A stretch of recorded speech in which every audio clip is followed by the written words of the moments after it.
A warm welcome to all of you. Welcome to the Lester Vaughan Secondary School and to what is the final consultation on the topic traffic management, the way forward.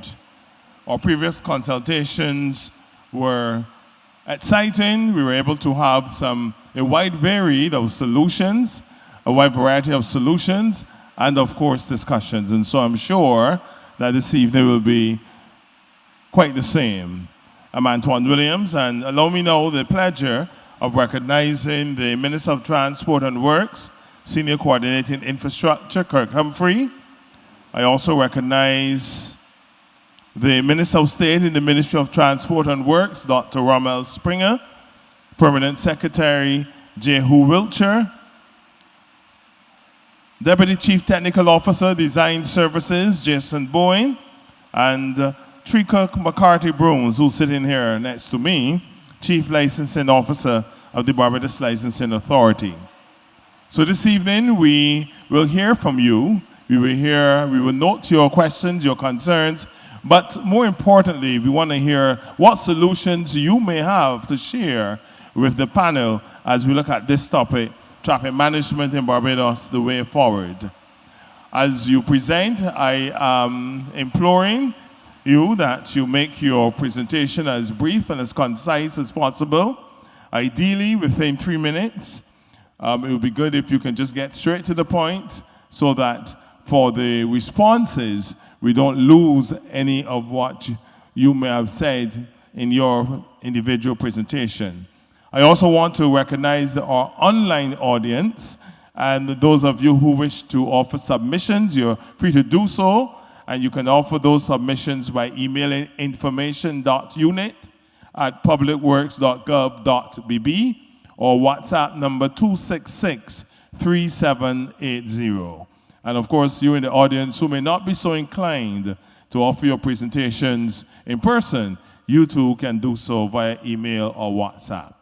So it is now my pleasure to invite Minister of State, Dr. Rommel Springer, to offer opening remarks. Thank you, and good night to everyone once again. Firstly, I want to thank those of you who made the effort to come here tonight. On my way down, I noticed that the area was all covered in smoke, which says to me that there's a grass fire or some kind of fire somewhere nearby, but yet persons took the time and made the effort to come here, which tells us that matters of road safety and road congestion are not abstract issues for persons. They're not abstract issues. They are real concerns that we face every day that affect our lives, affect our businesses, and affect our quality of life. And tonight's consultation is special because it's the last consultation in a series of consultations which you would have done right across the island. We started in the south at the Dayton Griffith School, and then we went on to Princess Margaret in the east, followed by St. Michael's in the town area, and then we went down north. And in the feedback that we got from those engagements indicated to us that we should really come into the heart of the country, into St. Thomas, because we know that some of the issues of congestion, diversions, and so on and so forth are felt very acutely here in this part of the island. And the fact that this is one of the last meetings tells us that we will have to use what we get from this meeting, combine with the other meetings, and use that as a moment for learning, for consideration, for reflection, and to direct us going forward. Over the past weeks, we have listened to the voices of persons, ordinary Barbadians, drivers, pedestrians, business owners, transport operators, normal residents. We have heard the frustrations. We have heard of the long commutes, the unsafe crossings, inconsistent road behavior. We've heard of the daily stress of navigating our roads. But we have also heard solutions that were grounded in lived experience, solutions that are community-driven. We have had a diverse of solutions, really. So this exercise tonight is not about ticking any particular box. This exercise is about directly taking what we learned and using that to form the basis of our decisions going forward.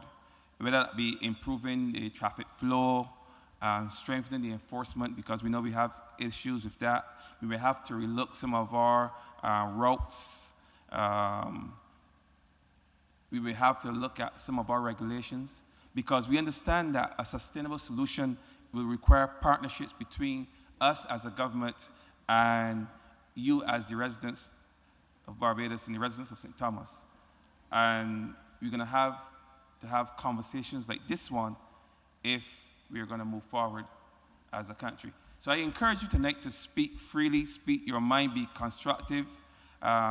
Just don't think about the problems that you face every day. We all face them. We all drive on our roads.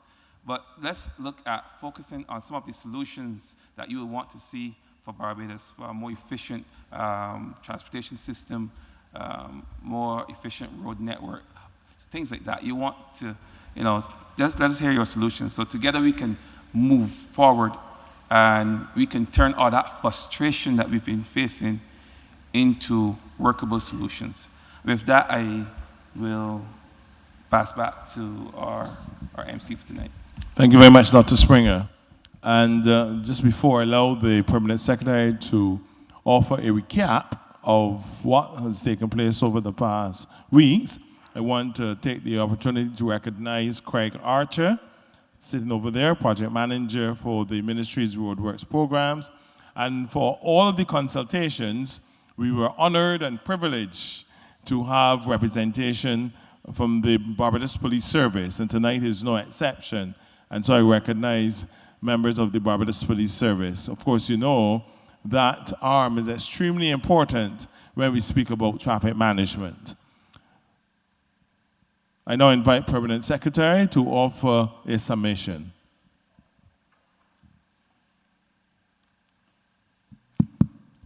Good evening, everyone. It is a pleasure to be here once again.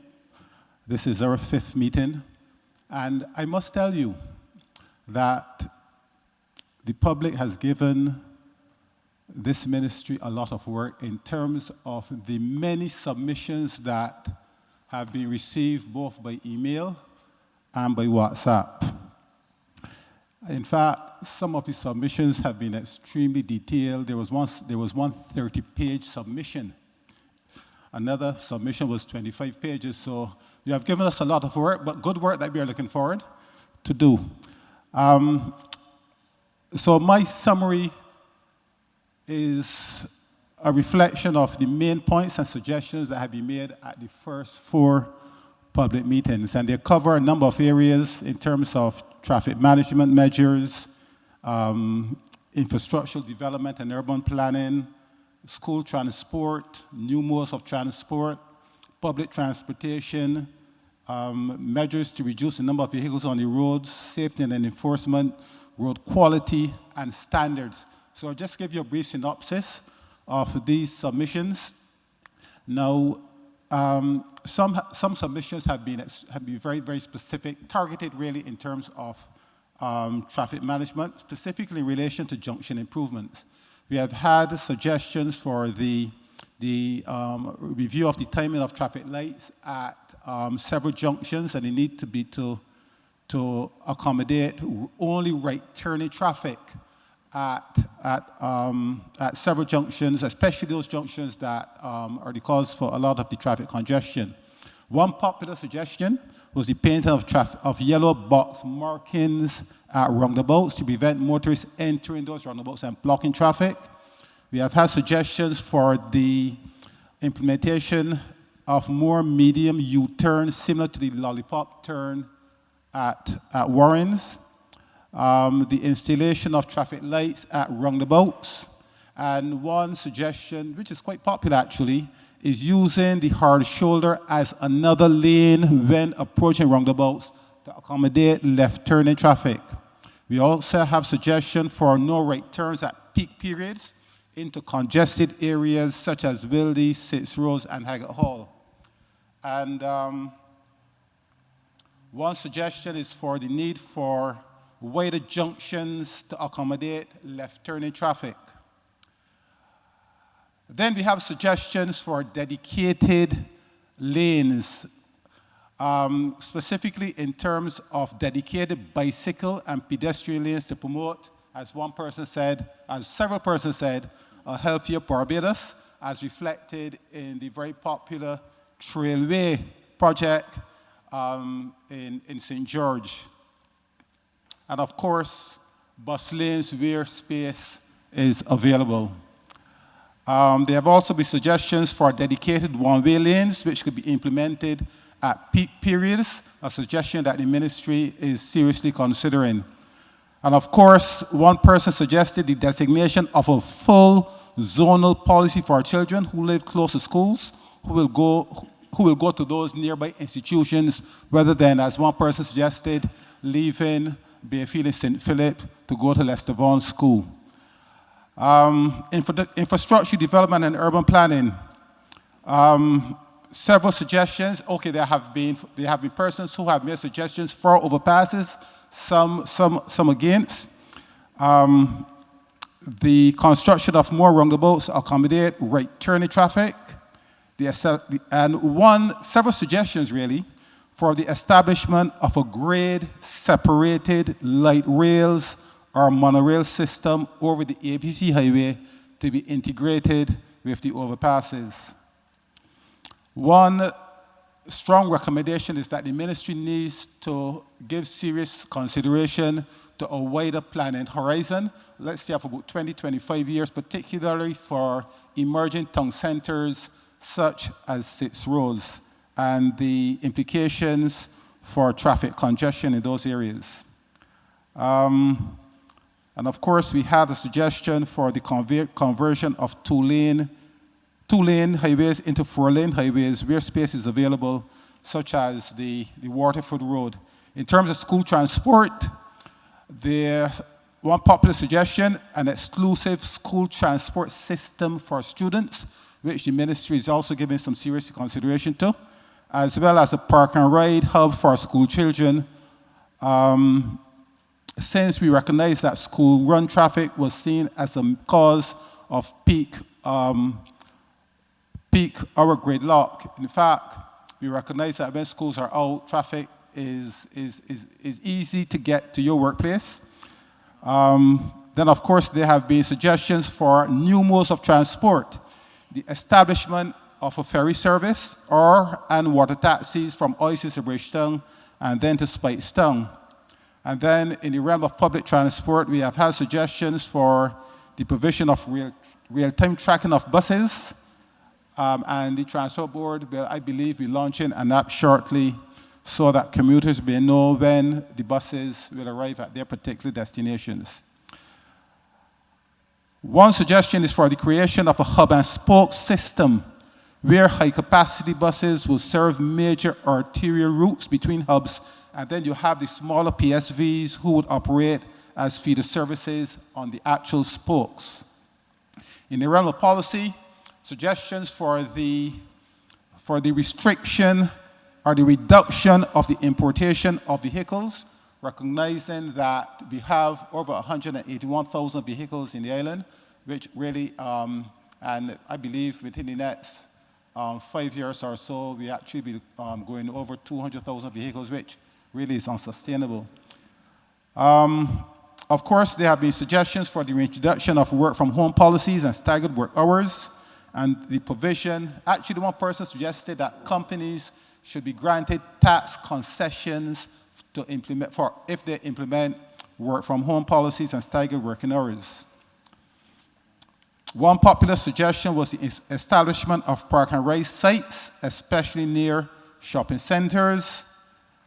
Another suggestion that has been implemented in, I understand, in London, that a person said could be done in Barbados, is the implementation of a toll system to enter Bridgetown and other town areas.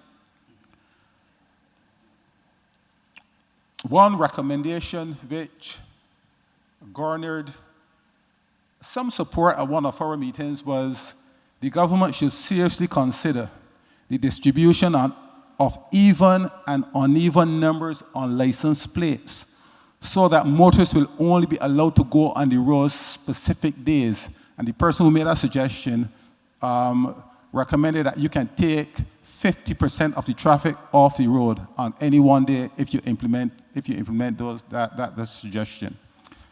In relation to safety and enforcement, it was suggested that there needs to be more rigid enforcement of the road traffic regulations to curb the behavior of some PSV drivers which discourage public transport, the construction of more sidewalks, the installation of more street lights, and improved lighting at major junctions. And the last area that was covered is that the ministry needs to address the paving of roads in terms of addressing the raising of manhole covers at the same time so that we do not have, as one person said, engineered potholes. But the ministry is embarking on a program to raise the potholes, particularly on roads such as Highway 1. And another area is the modernized asphalt mix design that will lead to greater durability of the roads. And one last measure that we are actually implementing is an accelerated pothole patching program across the island, because as several persons pointed out, if you have particularly large potholes on the roads, that could actually slow down traffic. So those are more or less a synopsis of the major suggestions and concerns that have been raised at the last 4 town hall meetings, as well as the suggestions made online and by WhatsApp. Thank you very much. Thank you very much, PS. It is now the turn of Jason Boyne, the Deputy Technical Officer, to offer a presentation that I'm sure will be of great interest to you as it looks at traffic management in Barbados, especially in this particular area. So I now yield control to Jason as he offers his presentation. Hello, good night. I want to say thank you all for your support and the comments and solutions which you guys have offered over these last 5 meetings. And I look forward for what other comments and solutions that you may offer today. I just want to let you guys know that all of these solutions we're going to take on board as many as we can. We're going to review everything, and we're going to select the best solutions, especially ones that will take us to a more sustainable transport future. All right? So really in today's presentation, we're just really focusing as close as possible to this general area in terms of the areas that may affect you. It's not too many, but we will focus on those. I've shown this slide here at the other presentation, so I'm not going to go through this with any detail, just to say that we know that traffic speeds in the country are very slow, and as I said, some speeds as slow as 5 kilometers per hour, and on many of the major highways, and that's the average speed across on these highways. All right, and on this slide, you can see this is data that is obtained from the app Waze. You can see some highways that are in red. They correspond to even some of the highways which I would have shown just now. The ones that are in red, those correspond to highways 7, highways 1, the ABC highway, and I believe the Round Map highway as well. You can see that those are the roads which have the highest amount of congestion that we find in the country. All right, everyone in this area should be familiar with the Lears-Canewood junction. You can see on the photo on the left, that is the one that is on the AM period. Well, actually, the photo on the right, that's the AM period. And with that one, you can see the deep red areas that is representative of the existing highly congested areas. This information was obtained from the app Google. They provide typical and live traffic data. It's a heat map essentially where the deep reds represent areas of of significant congestion, slow moving traffic, and you can see the areas where the traffic is extremely slow, and it is all representative on mornings. The Kenwood Road itself is full of traffic. Also the Lears Road as well, going towards that Lears Kenwood Junction, is always full of traffic on mornings. And then on evenings now, on particularly the Kenwood Road, traffic there is exceptionally congested. It reaches further than Platinum Drive in the Cane Garden area, much further than that, sometimes even reaching the small roundabout in that area. So significant congestion occurs in these areas. This is just a photo of the same junction, the two junctions, the Lears Kenwood junctions. This photo shows now the same heat map of the Hothersill Junction. You can see the areas with deep red, which correspond to the congestion. We know that on evenings, if you look at the photo on the left, that's the evening traffic. You can see the deep red, which is stretching back towards the Warrens area. We all know that there's significant congestion there, and that part is partly caused due to the backup which occurs heading towards the Kelsey Junction. And we know that that happens because traffic is being blocked, not able to get through the junction in that area. This is one of the areas where we are looking to use one of the suggestions that the people, had suggested to us with the yellow boxes. We're going to look at putting those in place to see how that can help with that situation, all right? All right, there are three broad approaches. You can look at capacity expansion, traffic flow optimization, demand management. So in terms of the capacity expansion, we can look at things like adding more lanes. We're looking at the Ronald Highway, we're looking at widening that to 4 lanes and adding additional lanes there. We're also looking at adding more roundabouts, improving roundabouts and some junctions across the country. We can also, in terms of traffic flow optimization, the PS had earlier mentioned that as some of the suggestions that the public had also indicated and that is simply just rephasing the traffic signals, trying to make them more efficient in terms of how they currently operate. And in terms of demand management measures, we could look at pricing, we can look at vehicle restrictions, and that type of stuff, right? But there are also other things such as parking, improved parking restrictions in the city area, and controlling that. You have areas in town where parking is literally free, so it is something that encourages persons to go to town. We can look at that as well as another area for control of traffic. There's also, in terms of public transport, if we want to get to a sustainable future, we have to look at improving our public transport. Public transport at this point in time, we know that an hourly service is not a very efficient service. We have to move away from that. If you go anywhere in the world with reasonably good public service, we're looking at 10, 15-minute headway times between buses. An hour between services is not something that we should accept. We need to improve on that. All right, a possible solution.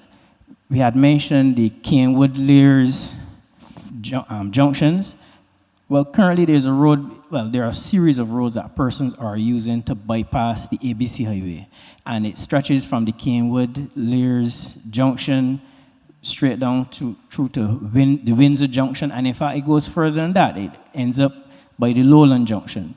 What we are proposing is that we're going to look at all of the major and critical junctions along these routes and seek to improve those junctions so as to reduce the congestion that is happening along these areas. So at the Kenwood-Lears Junction, we are already looking at constructing possibly a roundabout at that location, well, the two locations, to be honest. Or the other location would be at The Lower State Junction, that's another area where there's significant congestion. We know that that's a difficult area. And then we are going to construct a roundabout at the Windsor-Brighton Junction. So we're looking at linking up all of these junctions by providing means of control which are far more efficient, far more safe, so as to allow for traffic to flow, right? And that will help to ease the congestion that's occurring on those roads as we speak. Okay, with this, on this slide, as I said, for a better and more sustainable future, we have to look at improving the bus system. So we are looking at things such as park and ride, and also a hub and spoke type solution. These are things that in concept we are now discussing, and we're looking at bringing things on board like this so as to improve transport in the country. So we're looking at areas where we can have park and ride sites, integrate them with hub sites where persons can go using an express service to go between hubs. And then from the hubs, you can then use a smaller unit which will take you to your localized destination. So with something like that, you would require something like a transfer ticket or something so as to get you to your destination. So it can't be just simply a one. We have to move away from the one bus everywhere to a situation where it may take two buses, but the point is we're looking at greater efficiencies, all right? As the PS had mentioned and persons had mentioned, one-ways, possible a number of different one-ways that we can utilize on our roads, and one-ways tend to be far more efficient than two-way roads. One-ways allow for greater flow, greater throughput. What they do, they minimize the amount of movements at junctions as well, which allows for them to become more efficient, right? Even with the one-ways, one can also reserve a lane with them to either use as a bus-only lane. So again, further enhancing the public transport that we want to improve. All right. So here, again, as I said, in terms of solutions for the public transit system transformation, establishing a mass transit authority that will bring all of the public sector and the private sector vehicles under one body where they will be properly scheduled. And obviously continue the ongoing upgrade and modernization of the bus fleet. We have to relook the routes that we have. Again, if we're going to do a hub and spoke type situation, we have to update the routing structure. We're also looking at cashless and information platforms. Again, we mentioned the park and ride hub, park and ride sites. In terms of road network optimization, adaptive smart traffic signals. Again, we have a number of new. We're going to roll out a new set of traffic type signals, which are controlled by our artificial intelligence architecture. They use sensors which will, when they detect the traffic, in fact, they don't only just detect the traffic, they actually monitor the traffic flows and will make adjustments and recalibrate relative to the amount of traffic, not just simply the presence of traffic, but the amount of traffic that is present at the junction. We have to start looking at things in terms of active and shared mobility infrastructure programs. So we have to improve the overall sidewalks in the country. There's not enough sidewalks. There are too many important roads which do not have sidewalks. So that is not something that is encouraging for persons to, it's not a mode that is encouraging for persons to use. So things such as this and bicycle lanes, where possible, we will also be looking at implementing, all right? All right, folks, well, I want to say thank you very much, and I look forward for all of your comments. And I now hand everything back to the Master of Ceremonies. Thank you very much, Jason. Jason Boyne, Deputy Chief Technical Officer, Design Services, for your comprehensive presentation. We are here at Lester Vaughan School, and as Dr. Springer referred, the heart of Barbados. And I know those of you who are here who are residents who have to travel in this area, I am sure there's agitation, there's concern, there's frustration, and there's hope as to the roadworks that we are seeing in the general area. But of course, your concerns are addressed, and it's at this time now that I wish to invite Mr. Craig Archer. I introduced him earlier. He's project manager for a number of the roadworks programs in the ministry. Be so kind to join us here at the high table so that he will now give you an overview and, of course, address your concerns.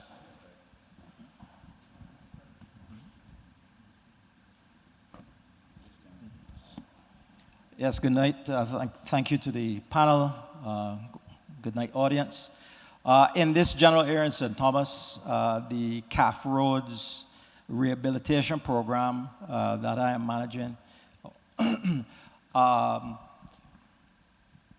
incorporates two different roads. One is the Shop Hill Road up to Content and Pori Spring, starting from Lester Vaughan School. On that road, which is just outside here, the works are taking place in 3 different locations at the moment. One in Cane Garden, just outside Lester Vaughan. Then there's work taking place in the Sustainable Barbados, by the Sustainable Barbados Recycling Center, Scrapman Junction. From that junction back to Content. And then there's another section from Fortress Hill at the moment to the Content Junction, which is where works are taking place. The work started in the north, and in that area, Fortress Hill to Jukes Hill, the contractor is scheduled to actually carry out paving next week. So that area of road that has been closed for some time should be reopened in about 2 weeks' time. Basically, the rehabilitation program for roads, these roads, involves widening of the road, introducing or adding sidewalks, either on both sides or on one side, and then significantly improving the sub-base of the road so that they will not be failing in 5 years, much longer lifespan for roads. Introducing significant improvements to drainage infrastructure, which would be wells, a series of suck wells connected to box drains, and so on. So the fact that we're widening the roads has introduced challenges for the contractor because in several areas there are utilities that are in the way that have to be shifted. So water authority pipelines in certain areas have to be moved. In other areas, the utility poles from Light and Power have to be shifted. And the associated cables have to be relocated first by Light and Power, and then at lower levels, if there are any poles, if there are any cables from Digicel or Flow, those have to be shifted as well before the poles can be moved. So in terms of the Shop Hill Road, the entire road will be completed. The entire road will be completed by the end of the year. The other road in this area, which is undergoing a similar rehabilitation, is the Bridgefield to Jackson Road, which is being undertaken by a different contractor. And they started basically near the junction with Hangman Hill and is progressing south. In that particular road, there are other challenges. There are not a lot of bypasses available, so the contractor has been in the Bridgefield area, and there too, a significant length of road will be paved again over a 3-day period by the end of next week. About 650 meters of road will be paved.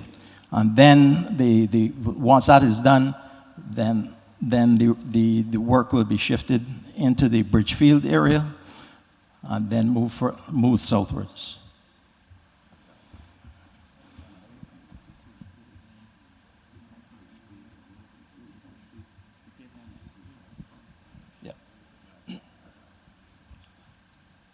So obviously there is, these roads, because, as I had indicated, because of the complexity of the work, it is taking a little longer than had been originally forecast for the reasons that I had indicated earlier, having to shift around utilities and so on. But the contractors are moving as quickly as they can, and we hope that the public in this area understands and will appreciate that there's a lot of work that has to be done very carefully, but in the end, the roads will be much improved with proper drainage to prevent flooding, localized flooding in areas, and also when it is completed, like for example the Prior Park Road, which has been recently reopened, it will be much improved in terms of traffic flows. Yeah. Thank you. Thank you very much. So have you heard from... I trust that was Sorry? very helpful. Sorry, Chair. I trust that was very helpful in terms of the road conditions in the immediate vicinity. I know many people were asking how long these roads were going to take, and so I want to thank Craig for explaining. I should also say that we spent the last 2 days on the road looking at all these road works. And for those who are not intimately involved in road works, people may say, why it's taking so long? But having just done the tour and recognizing the intricacies of getting it done, sometimes these things take longer than they should. But I do accept, however, that there are areas of planning that we have to do better, particularly with the utility companies, to make sure when we start to work, everybody is moving in the same direction at the same speed. Or what we're going to have is we're going to find ourselves tripping over ourselves in our attempts to deliver good work to the people. So we have, yes, to be able to do better, but there are legitimate reasons sometimes why these roads take a bit longer than they ought to take. But our belief is that by the end of the year, the majority of the work in this vicinity right here will be completed.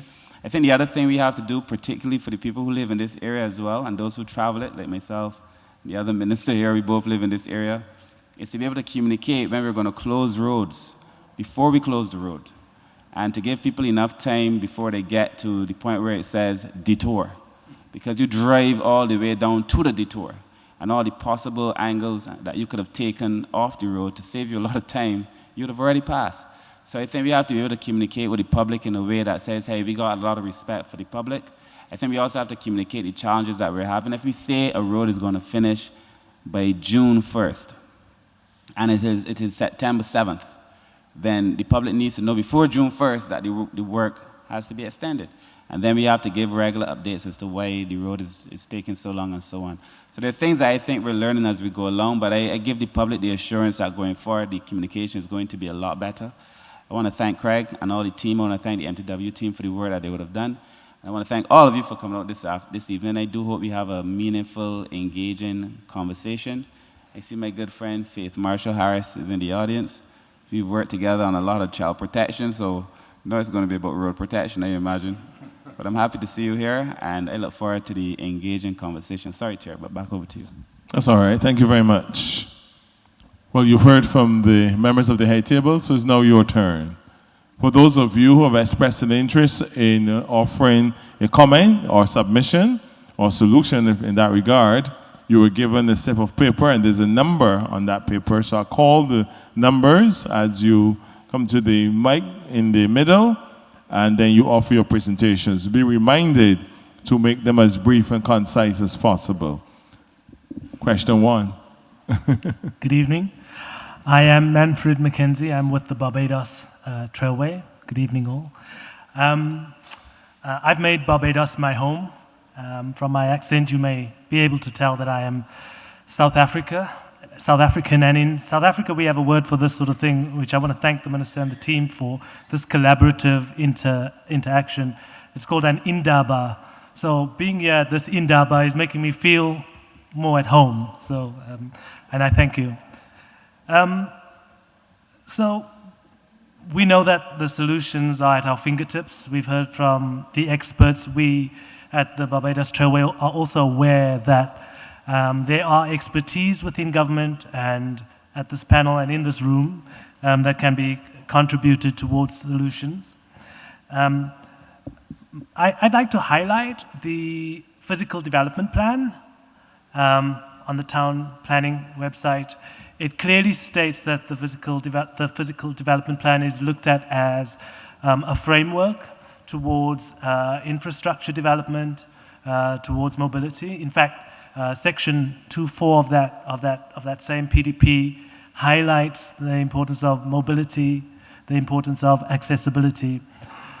My question is about the same PDP, and I'd like to ask the panel, the Minister, to what extent the PDP is being used as part of progressing any future solutions.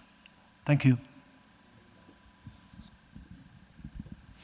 Yeah, the PDP is the first thing I must say in terms of the development of the PDP. That is town planning would be the person, they're the guardians and they're the ones who would have developed it, but they would have used a wide cross section of stakeholders in the development of that PDP. So from industry, from even the Ministry of Transport and Works, there are all various stakeholder groups who are involved in this development of that plan, and that would have taken into account, or at least tried to take into account the development plans for the next, let's say 20 years into the future. So a lot of what we were looking at, as I mentioned in terms of the hubs and park and ride, some of these things, and active travel and so forth, all these things are included in the PDP as well. So yes, it is something that is there, and it is also being used in terms of to guide future development. Thank you very much, Minister. So Minister Cattle now has responsibility for planning. And she and I met, and we've agreed that a lot of the infrastructure work now is going to be about forward planning. In fact, because I have responsibility for infrastructure, we've said, and she has responsibility for planning, when we meet, a lot of our focus must be on forward planning, so that the idea that the infrastructural development must locate itself within the context of the physical development plan, which really articulates the vision. So if you stray too far from the vision, then you have the country pulling in opposite directions. So I think one of these regular items on our agenda is going to be about the physical development plan, to what extent we are able to fit in. I also think that the physical development plan, though, must not be seen as a static document unable to grow. So as we develop, we might need to go back and make some amendments also to the physical development plan. One of the challenges, I think, with the way we do business in Barbados is that when we create a document, and we put our faith in that document, when the circumstances change, we don't change the documents that guide us. I've seen it since I've been in this ministry and other places in relation to standards. We set standards, and despite how the conditions may change, we stay very loyal to the standards in the face of changing circumstances. And there's sometimes a need to go back and adjust the standards.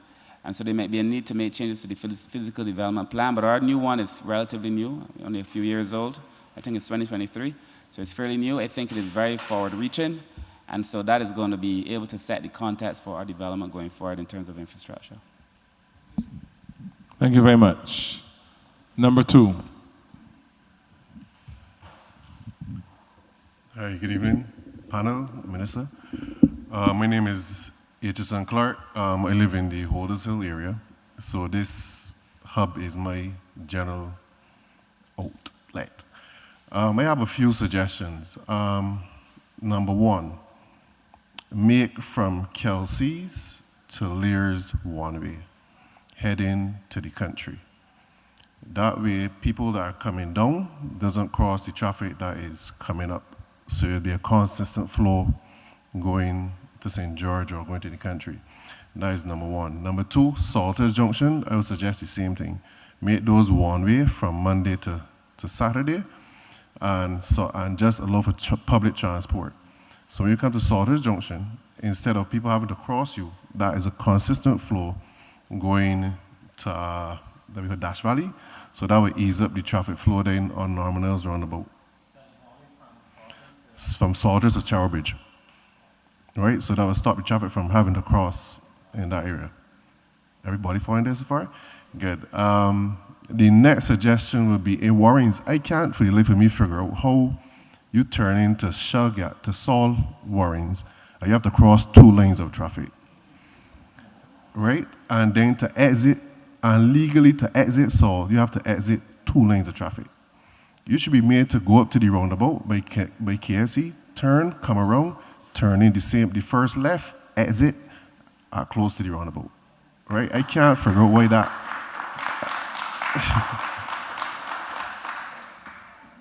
All right, that is number 2. That is number 3, sorry. If I have to leave home between 4:30 or 5 o'clock on every afternoon, I go through the dump, I travel Hangman Hill,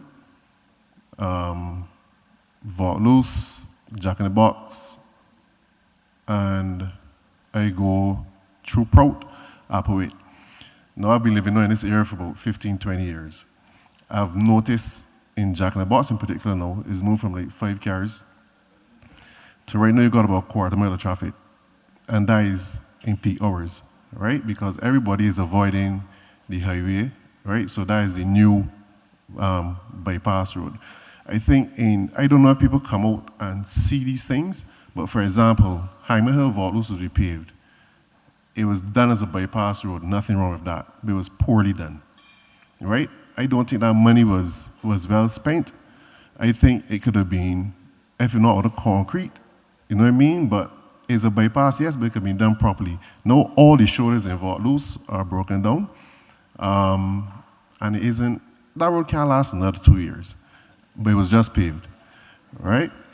Makes no sense. And my final 2 suggestions are pet peeves, I might say. Who's responsible for checking the widths of the roads now that we're redoing them? Because, for example, if I come to Prayer Park is small.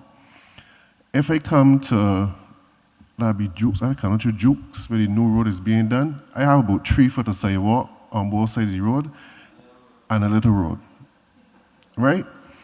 I could refer the same thing to Erie Hill Bottom in St. Joseph, where the road was, you went, right? And you're doing a new road. I mean, you put in a road, you had bridge that you could have cut away to make the road wider. No sidewalking in that road yet, and that's a one-way road. I don't know who's passed these things, but these are things I need to looking into. And those are my suggestions. Thank you very much. Jason? Well, I must say thank you for we welcome these suggestions. I very thoughtful. I mean, the Prayer Park Road being narrow and Erie Hill, that is something that we had discussions on even up to today. And that is something that in terms of we can have to start reconsidering and this is due to the classification of the roads. Those roads are, I think they're 5.5 meters wide, that is their standard width.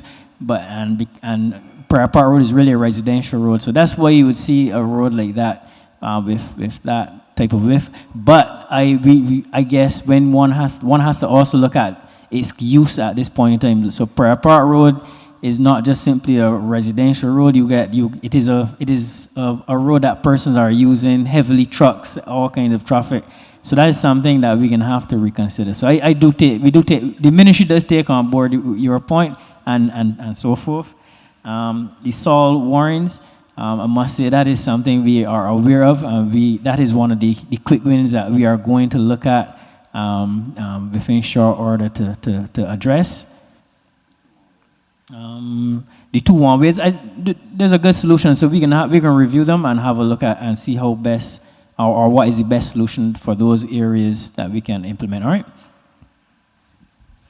I think you would have mentioned Hyman Hill. And you recall that we are doing Highway 2A, Highway D, which is Bridgefree Road. We're also doing content to Short Hill. And we had to create in very quick time a divergent road for vehicles getting in and out of that area. And sometimes when we are in a situation where we need to move people, we cannot always get in the proper designs for roads, especially roads that were meant to be temporary roads. And that Hyman Hill was really meant to be a temporary road just to provide access whilst we work on the two highways, the two adjacent highways. If we didn't do that, then persons would be trapped in that area coming from that part, Jack in the Box Gully in that area. Or we would have had to do one road, which is the one there, and then do the one afterwards. And you see this one is taking 2 years. So that would have been pushed back 2 years. So what we did, we made a decision in ministry to create that bypass road. At first, just for cars to get through. Now we're using it for buses, and it's going to be heavily used for the next couple weeks as we push to do those two roads that were badly needed to be repaired. You can if you want. Not that I don't appreciate what you're saying, right? But my thing is, I don't think that there's enough, I would call it ground staff, or people that actually go out and see what's going on the roads. Because literally, right, that road has been used even before these roads were being done. That was a heavily used road for people that are leaving Highway 2A to avoid the highway traffic, right? So I'm saying if you were repaving it, even if you're not using asphalt, concrete is cheaper than asphalt. I know these things. You understand? They going up. No. But I know there's a point. I think concrete was cheaper than asphalt, right? But if it's cheap, if it's more expensive, I can understand. But what I'm saying is, if you got most of roads break down at the shoulders, you understand? Even repaving the roads in terms of the designs and so on, if you put 2 foot concrete and then pave that on top of that, at least the shoulders will be stronger. You understand? But then we pack marrow, put up the sidewalk, and then when the trucks pass, then they break down. You understand what I'm saying? So that's just my suggestion. Okay, thank right? you. Thank you very much. Let's hear now from the person who has number 3.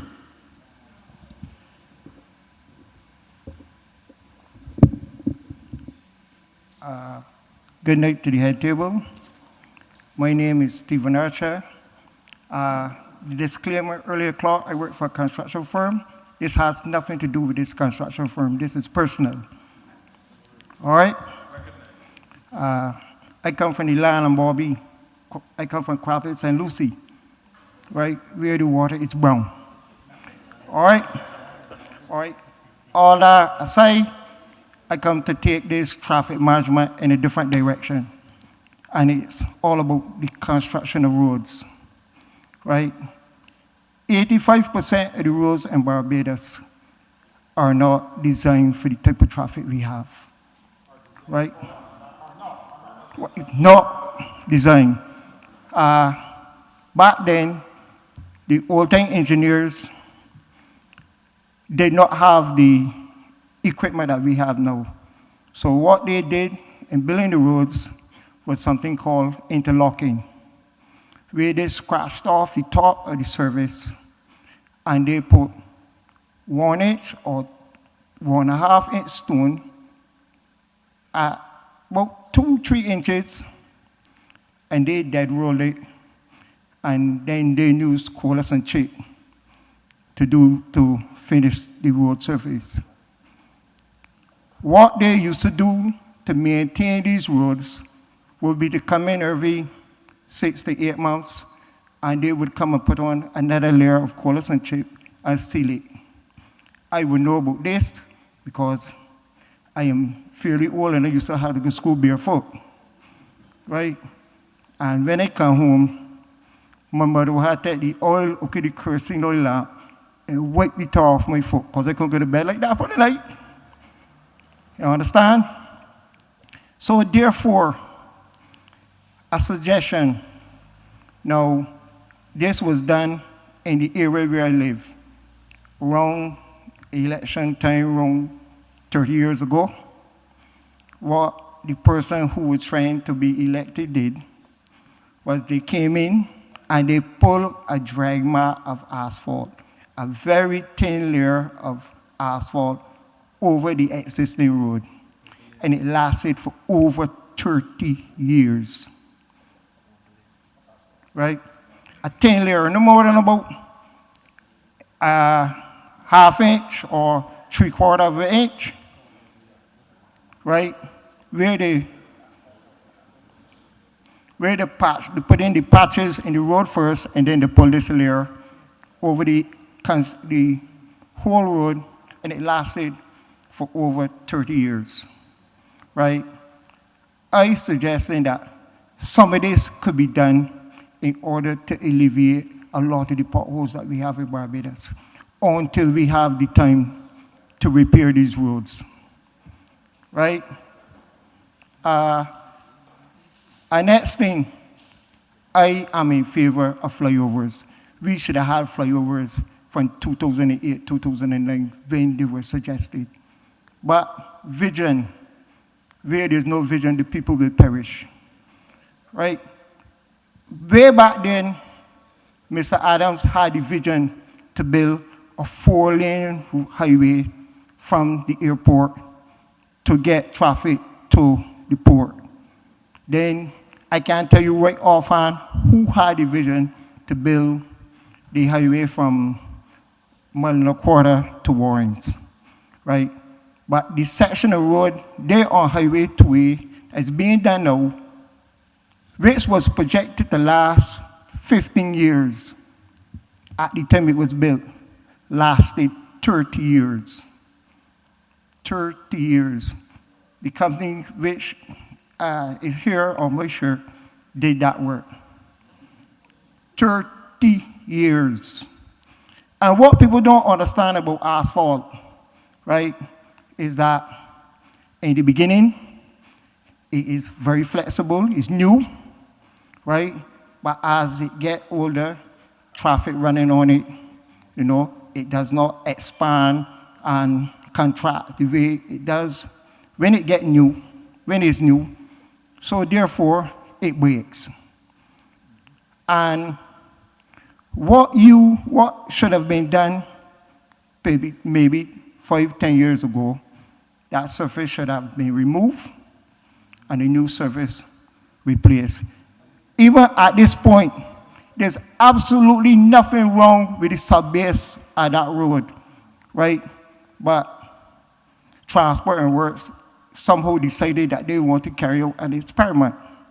So what they're doing, they're using a technique which the Chinese have introduced to Barbados, where they're mixing marl fill and cement, which gives you a sheet like concrete under the road, right? Okay, it's an experiment, right? But at this time, I don't really feel it was necessary because the road has proven itself to be in good condition because it lasted 30 years and a lifespan, they had a lifespan supposed to be 15 years, right? I don't think you can ask for much more than that from a road, right? So basically, we need to look at our road infrastructure because the amount of vehicles that we have on the road and the weight of the vehicles, the roads were never designed for anything like this, right? The SUVs, the heavy-duty trucks, right? And that sort of thing. Well, I was at the last meeting at Alexandra, and I heard people speaking about concrete roundabouts, right? What people don't understand about concrete roundabouts, if we were supposed to try to replace all the roundabouts in Barbados with concrete, a roundabout would be out of use for close to 4 months. You can imagine trying to take out a roundabout in Warrens and it being out of service for 4 months. The roundabout at St. Patrick's was built out of concrete when that road was being designed. And the only reason it was able to be facilitated at that time, one, the traffic in that area was not that vast at the time, and two, they had alternative routes around the roundabout. That roundabout took 4 months because the infrastructure, like the cables and that sort of thing, cannot be placed under the roundabout, because if you have interruption in the service, you have to dig them up, right? So therefore, you will have to look for space around the roundabout to put down these services, or you will have to look at building precast roundabouts, where you would build the roundabout and bring it in place and put it down, right? So that if the government of Barbados won't go into concrete roundabouts, that would be the most feasible thing to do. Precast roundabouts, come and put them in place, right? Slabs or whatever, and if there's a problem, you can remove the slab, do what you have to do, or put it back. All right, as for traffic flow now, only place in the world that you have traffic that run in both directions, almost every road in Barbados, 90% of the roads in Barbados are two-way traffic. My suggestion would be one-way traffic, as not the same one-way traffic. We look at entrances and exits to major areas like Bridgetown. Whereas on a morning, say if there are 6 roads into Bridgetown, 4 roads will be carrying traffic in, 2 roads will be carrying traffic out, because that's where the flow would be major in. And on evenings, it will be reversed. When the traffic is flowing out of Bridgetown, you have 4 roads taking it out, 2 roads bringing it in, right? That would alleviate the interface in the traffic, which obviously slows down traffic and reduce the amount of serious accidents, because head-on collisions are the most serious collisions you can have. And that would be along the line of safety. Okay, thank you. Is that your final comment? Yes, please. Thank you so much. Thank you for your offerings. I'll now allow members of the head table to offer their respective responses. Well, I just wanted to, well, the one-way solution, that is something that, again, we will be looking at. But relative to what you had suggested in terms of the road maintenance, that is something that we are looking at, relooking the way how we actually carry out maintenance. If you were to look at the deterioration curve, you will find that as time goes along, the rate of deterioration on roads increases. It increases rapidly. So the thought process is not to wait until the road is old and cold before you intervene. We need to intervene a lot earlier. You don't wait till you see the cracking. You don't wait till you see the road starting to, you get depressions and all that in the road. You need to intervene earlier. So your suggestion in terms of overlay on the road, that is something that we were looking at. We had tried something in the area from the airport, in the ABC area from the airport to what that area name? Coverley. That is a slurry seal that we've tried. It's a type of overlay type mixture, but it's not a full overlay, but it's just something to protect the surface. The sun itself, you got to understand the asphalt, the bitumen itself is an organic material. So once the sun hits on that, it causes the material to get hard over time. So that's where you can get the material become brittle. So at the end of the day, we need to protect the road from the sun's rays as much as possible. So the earlier we intervene, it is less costly, and you will now extend the pavement life much longer. So those are methods that we're going to be looking at going forward. All right.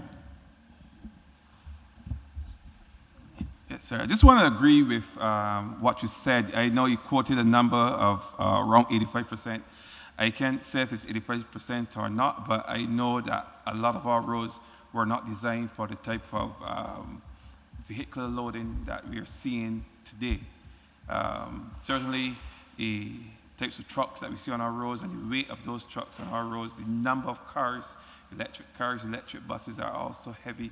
We know that our roads were not designed for those vehicles, and our roads are now under a tremendous amount of pressure because of this particular phenomenon that has occurred here in Barbados. So I take your point that we now have to look at perhaps more resilient ways of building our roads, and that's perhaps why the ministry have taken the position that we're going to design our roads, and we're going to design our roads with resilience in mind.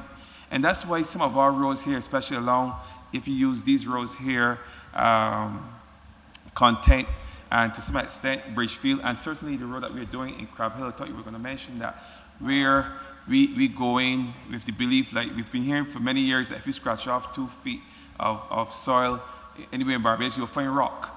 But what we're finding, when we're building our roads, that sometimes we go down as far as 8 feet and 9 feet and still no rock. And we found out that in Prayer Park, and we saw it here in Content again, and now we understand we're experiencing it now in Crab Hill as well. All right, and certainly in Scotland District, you can go down 30 feet and you won't find any rock. But we knew that. But we're finding it here along this stretch of road here. So these are things that we have noticed, and we have to build our roads to a certain standard. You know, if we can go down 2 feet and build a road on whatever subgrade we find there that is suitable, then fine. But in many cases, the subgrade or the indigenous material there is not suitable for resilient road construction, and we have to take decisions to go deeper, and that usually takes a longer time and comes in at a much higher cost. So that's perhaps why some of the roads take so long to complete.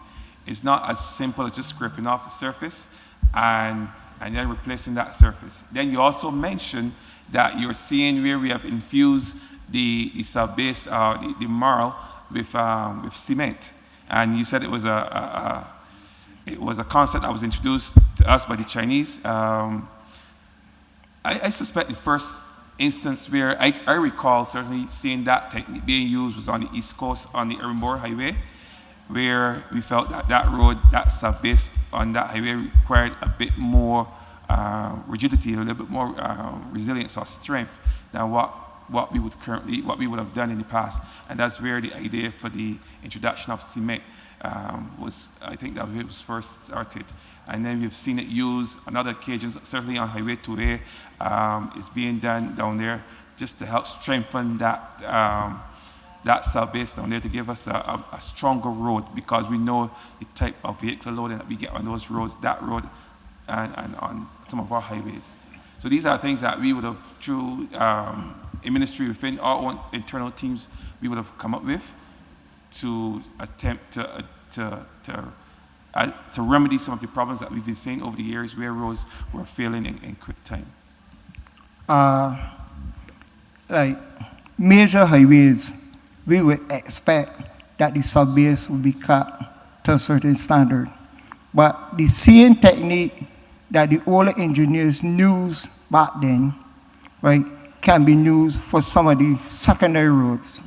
Whereas you do not have to cut to 8 feet and put in marl fill. If you cut to at least a foot and a half, and you put in stone at first and interlock it, it acts as a sheet where the stone interlock, it does not sink. And then you put your sub-base on top of it, and then you build your road on top of it. And it should last for generations. Because if the 2.5 inches or 3 inches that the older engineers use can carry the weight that it should not carry, if we go a little deeper and we do that and then come back up with a sub-base, the roads should last. Right? And that will be done for mainly secondary roads and that sort of thing, roads that are not carrying the peak of the traffic, which are feeder roads, where you're having a lot of pothole issues and that sort of thing, right? That would be used for those sort of roads. And the major roads, which are expected to carry the big excavators, and because we are not stagnant here in Barbados, you know, we are developing, and we have every single type of car that was made in the world, we have one here, right? 30 and 40 ton excavators, so you have to have something to carry them around. So therefore, we need to look at the infrastructure, right, and do better. Thank you very much. Thank you so very much. And you'll be happy to know that we are codified and upgrading our standards to future-proof our road infrastructure. But thank you so much for your suggestions.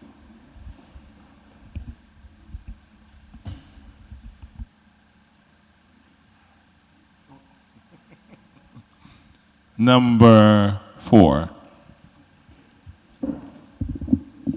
Good evening, members of the head table and visitors.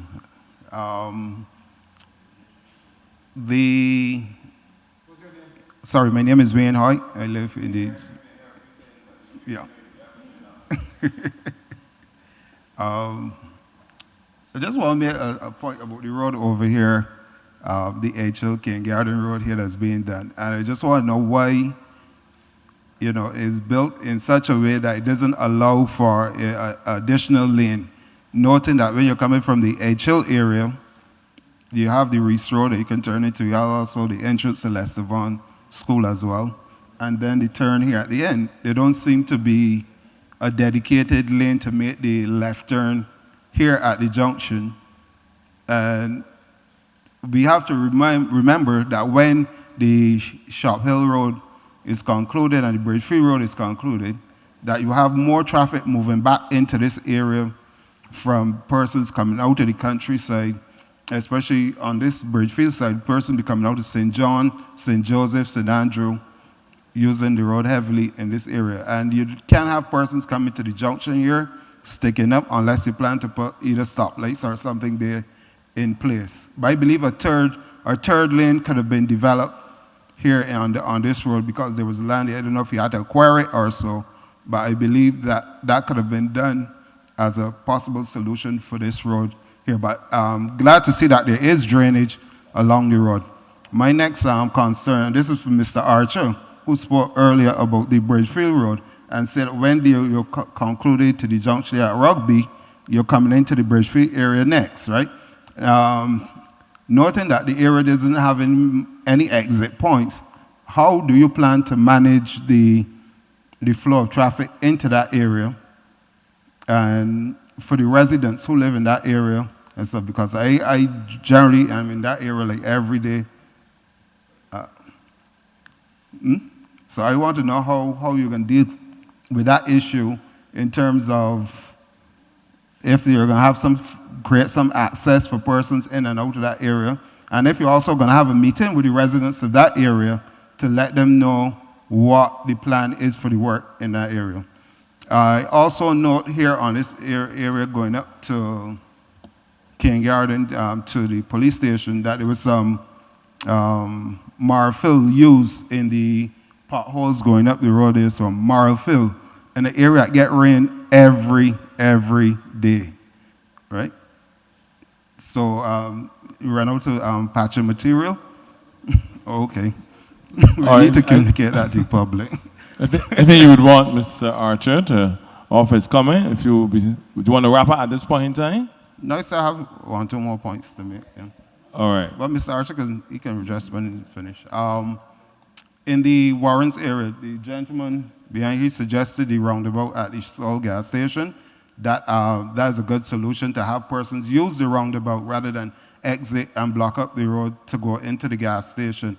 Also, there need to be some other solutions for that whole service area because there are a lot of industries through there and commercial activity.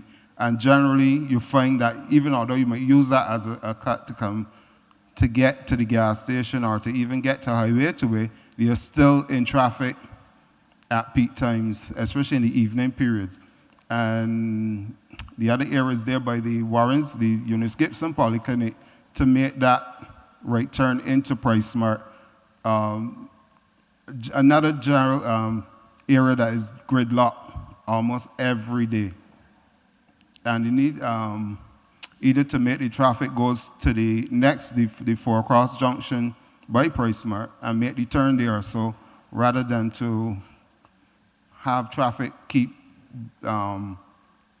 bottlenecking that area all the time during the day. A suggestion I would like to make, the ridge along the ABC Highway from the Warrens area by the Baobab Towers from the bottom there, if you can use that ridge to create a road, I know there's a gully somewhere in the middle there that you might have to go use a bridge or something like that. But I'd like to suggest if you can cut a road going over there as a bypass road that can take you into the Friendship, Bethel area back into Hustle turning, or so around the playing field area, so that you can actually take some of that traffic off the highway and use that area. And then the opposite direction, coming from Waterford back to Friendship and Warrens, there's a side road there, which is basically what people use for learning to drive, etc. If that road can be extended and be brought into the Friendship area for persons who live in that area, to take some of that traffic off the highway too as well.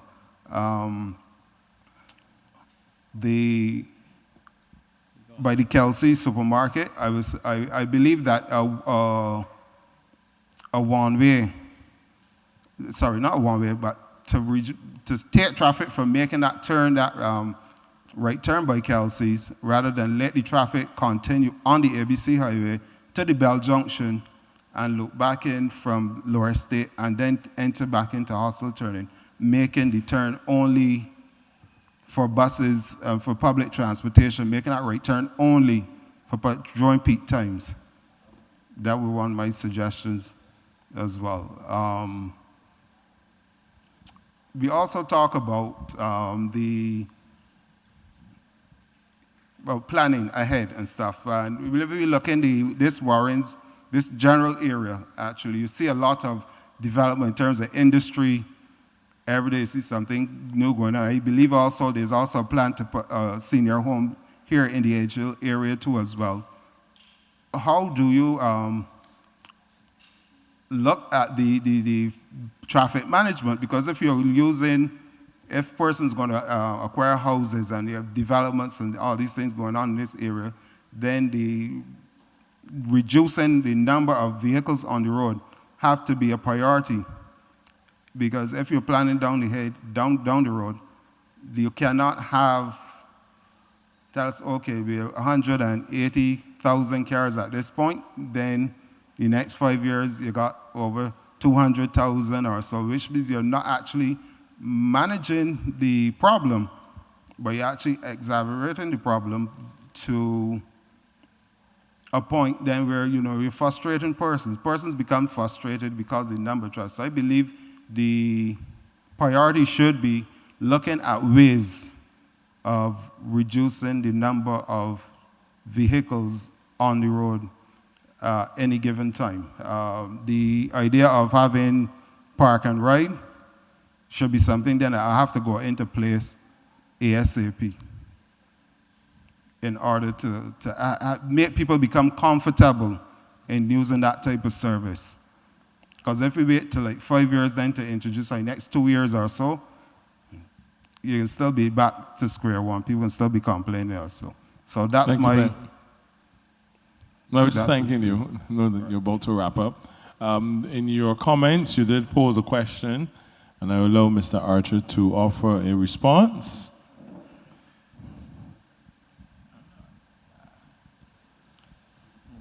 Yeah, thanks for the questions. Specifically regarding the King Gardens Road, the design, the road that is going to be, when it is rehabilitated, will be a little wider than it is now. But the priority for the designers that was given to them by Ministry of Transport and Works was that the priority was for the 1.5 meter sidewalks on either side for pedestrians. So because of the proximity of the school, and then the businesses on the other side. There's obviously you can't go any wider if the priority is given for improving pedestrian safety in that area. You'll have to live with the single lane of traffic in single lane traffic in the two directions, right? So that's Cane Gardens. So it was a design stipulation by the ministry, and that's what the engineers designed. Regarding the Bridgefield traffic management plans, when the contractor gets to that area, there will be smaller chunks of road that will be taken out of service for brief periods of time, and that's why the Hangman Hill bypass was so important to get completed as quickly as possible. The ministry took a strategic decision to quickly and temporarily pave the road, understanding that it was only going to last a short period of time, but it was important to improve that road as a bypass, so provide people when the road works in the Bridgefield area moves south of the residents there, they will have to move north and divert through Hangman Hill to get where they're going. Obviously that, because it is their residences through the village, the contractor can't take large swathes of road out of service. It'll be shorter and manage, and there will be further consultation, I'm sure, arranged by the ministry to inform the residents what is happening and when. Hope that helps.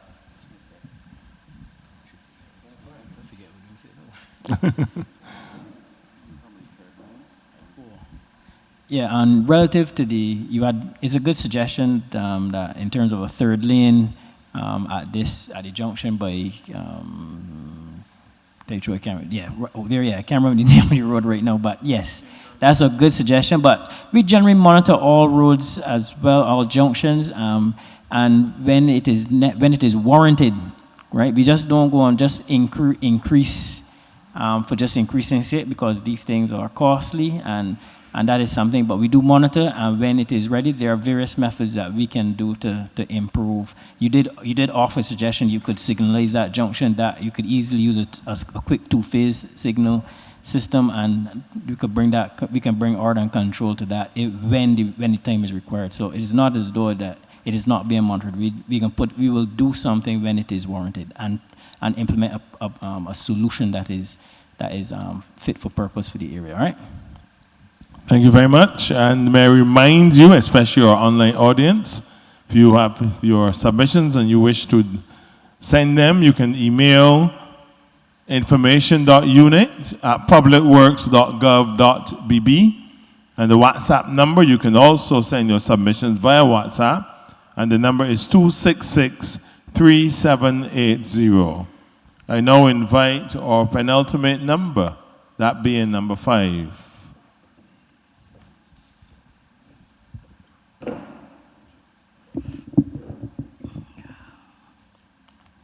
Honorable Ministers, Permanent Secretary, and other officials of the Ministry of Transport and Works, and the fellow citizens. My name is Faith Marshall Harris, fierce advocate and champion of children, not just here in Barbados, but all over the world. I almost decided that I should not speak, having heard the other submissions, because I'm taking this in a completely different direction. Because I can imagine that right now you're groaning and wondering what has children got to do with this. But let me explain that children are defined here internationally as human beings between the ages of 0 and 18.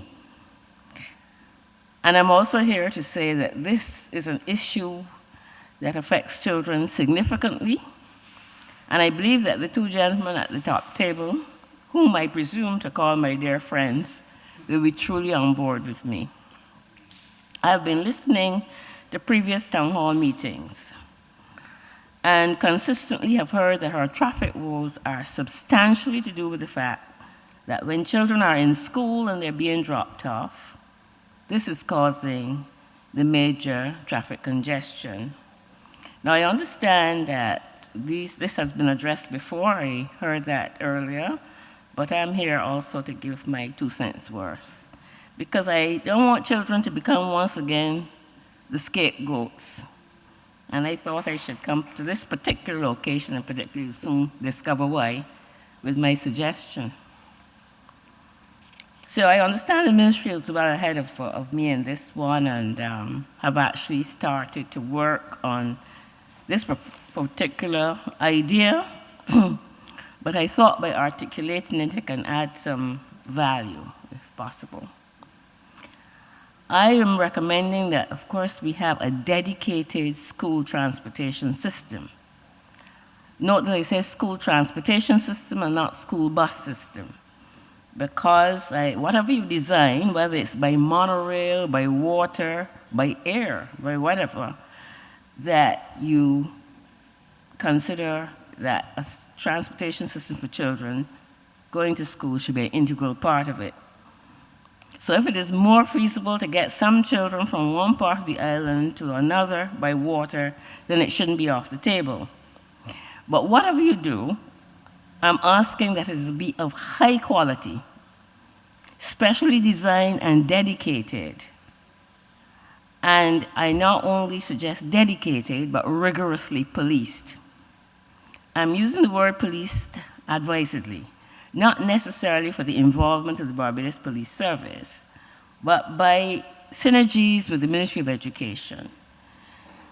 We designate a well-trained, child-friendly wardens or supervisors on each transportation mode. Well-trained, that is, in child safeguarding and discipline. The persons operating the system should be of strong moral purpose, role models in terms of their conduct, speech, and decorum that the children can look up to and learn. In short, our children must be placed in a situation where they understand that their education starts from the journey to school, which would get them into the frame of mind to start the learning process when they arrive at school in a calm and settled frame of mind. And I believe that those standards should encourage more parents to opt for using that means of transport, of getting their children to school, and therefore we could avoid some of the congestion. I know that, and I will expect to hear that we already have school buses, but from my observation, this is not of the standard that I'm speaking of, and I think you've only got to speak to those children who go to Allen School, Darrell Jordan School, or Grant Adams School to know that what we've got now is not of the quality that I'm proposing. And this is why I particularly forced myself to come here to Leicester Vaughan. My next point is that if we can have that high quality dedicated transport, all school children should be forbidden from traveling on the ZR vans as long as they're still have this culture that they have now.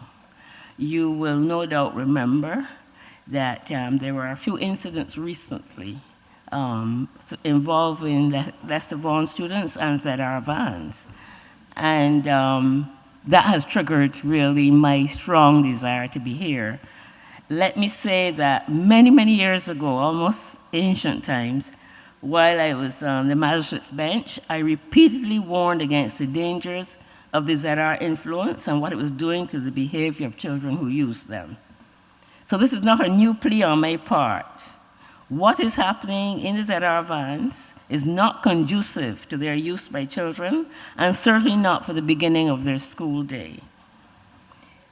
I am also asking that if parents insist on dropping the children to school by car, I feel that you should make special arrangements for a drop-off point not directly at the school gate, which is causing traffic congestion, but provide special laybys at a reasonable distance from the actual entrance so it can be an orderly process and that the cars can then rejoin traffic without too much disruption, and also ensure that the children have a bit of walking to do before they get into school.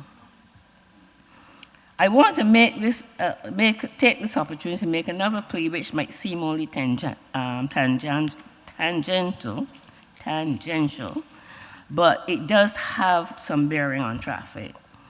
When I heard that the Graydon Seeley School was to move to the Ursuline Convent, I, for one, jumped for joy, as far as I can jump for joy in any event. I was thrilled at the prospect, and you may ask me, what has that got to do with traffic?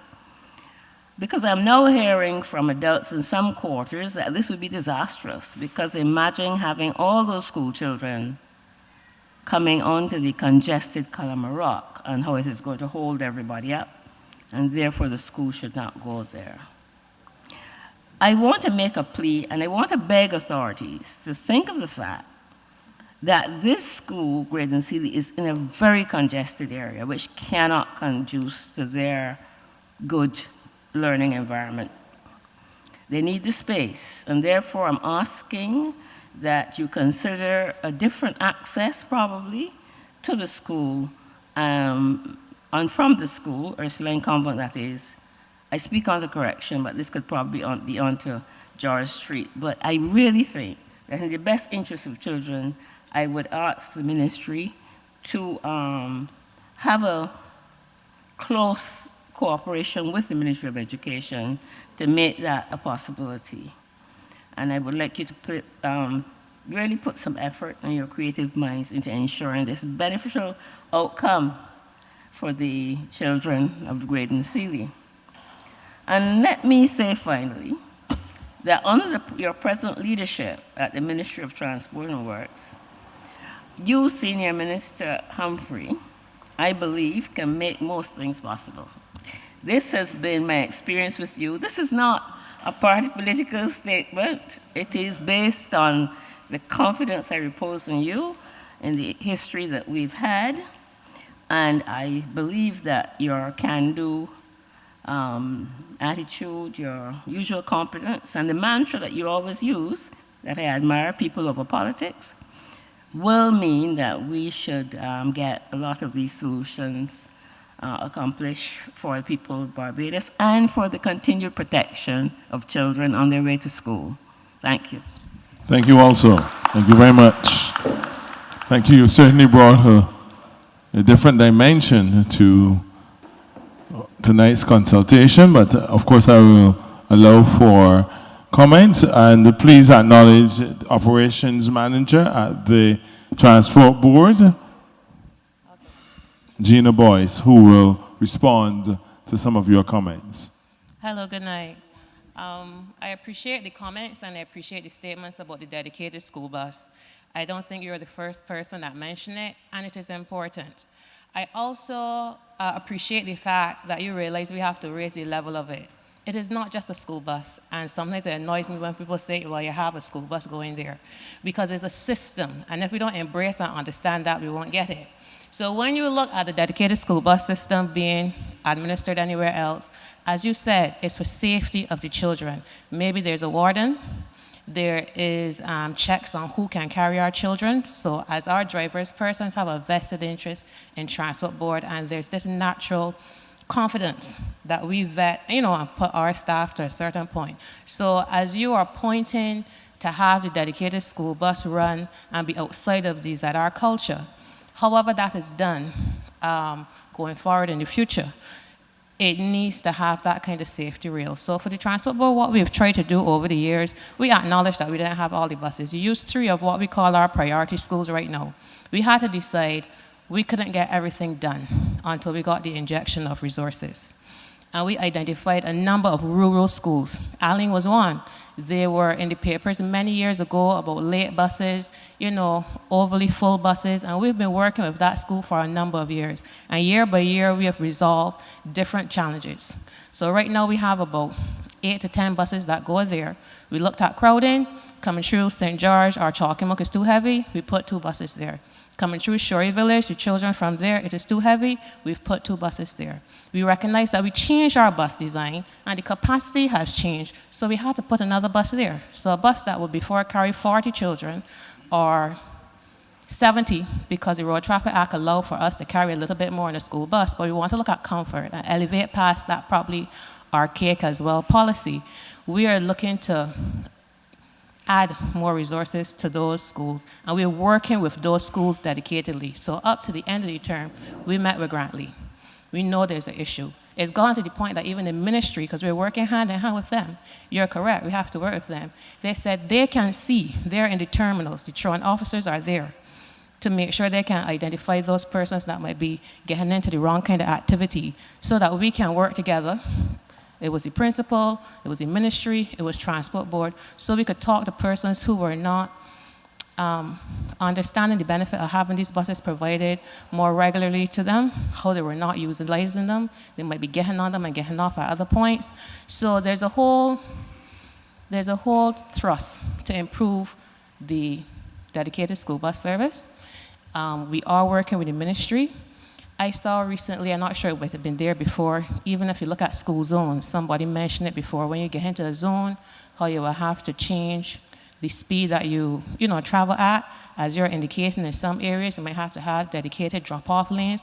But for every agency to look to see what we will have to do to make it safe, reduce the impact on traffic, so that we can do better. So as Mr. Boyne has said at one of his first meetings, we looked at the school just off of Top Rock. And a proposal was, where can you park the vehicles, the parents, so we don't go on block just outside of St. Lawrence Gap. And there'll be options there. So I believe that the dedicated school bus, as we're looking at it, we're not looking at it in isolation, as in Transport Board has all the answers. We're taking in the feedback from other stakeholders, like yourself, learning stakeholders, from the ministry and where they want to go and what they want to develop in the future, and we're building it out. And I'm sure that if we can't do it alone, you've heard a lot about the BMTA, there are options and how it can be done. It isn't just the Transport Board hourly service that is there. We heard the Transport Authority Director say there are at least 930 permits out there. And together we can get this off. So, but for dedicated school buses, we will be looking to enhance and improve how we deliver the service and make sure that the children get there in a safe environment.